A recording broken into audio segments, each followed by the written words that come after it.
Un chapitre de la Bible. Exode, chapitre 20. Alors Dieu prononça toutes ces paroles et disant, « Je suis l'Éternel, ton Dieu, qui t'a fait sortir du pays d'Égypte de la maison de servitude. Tu n'auras pas d'autre Dieu devant ma face. Tu ne te feras point d'image taillée, ni de représentation quelconque des choses qui sont en haut dans les cieux, qui sont en bas sur la terre, et qui sont dans les eaux plus bas que la terre.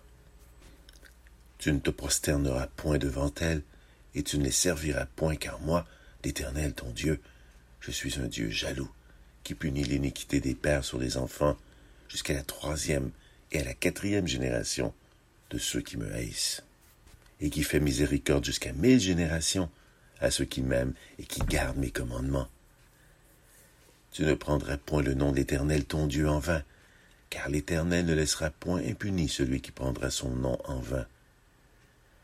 Souviens-toi du jour du repos pour le sanctifier.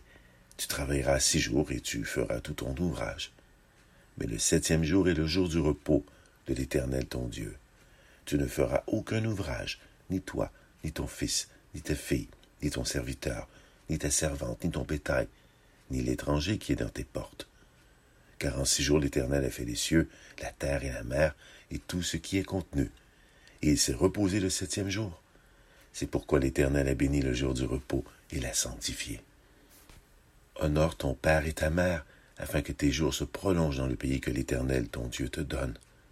Tu ne tueras point.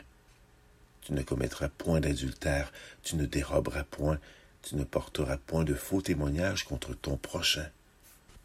Tu ne convoiteras point la maison de ton prochain, tu ne convoiteras point la femme de ton prochain, ni son serviteur, ni sa servante, ni son bœuf, ni son âne, ni aucune chose qui appartienne à ton prochain. » Tout le peuple entendait les tonnerres et le son de la trompette. Il voyait les flammes de la montagne fumantes. À ce spectacle, le peuple tremblait et se tenait dans l'éloignement. Ils dirent à Moïse, « Parle-nous toi-même, et nous t'écouterons, mais que Dieu ne nous parle point de peur que nous ne mourrons. » Moïse dit au peuple, « Ne vous effrayez pas, car c'est pour vous mettre à l'épreuve que Dieu est venu, et c'est pour que vous ayez sa crainte devant les yeux, afin que vous ne péchiez point. » Le peuple restait dans l'éloignement, mais Moïse s'approcha de la nuée où était Dieu. L'Éternel dit à Moïse, « Tu parleras ainsi aux enfants d'Israël.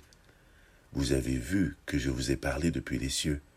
Vous ne ferez point des dieux d'argent et des dieux d'or pour me les associer.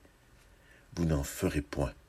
Tu m'élèveras un autel de terre, sur lequel tu offriras les holocaustes et tes sacrifices d'action de grâce, tes brebis et tes bœufs.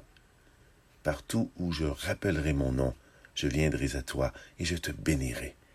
Si tu m'élèves un autel de pierre, tu ne le bâtiras point en pierre taillée, car en passant ton ciseau sur la pierre, tu la profanerais. Tu ne monteras point à mon autel par des degrés, afin que ta nudité ne soit point découverte.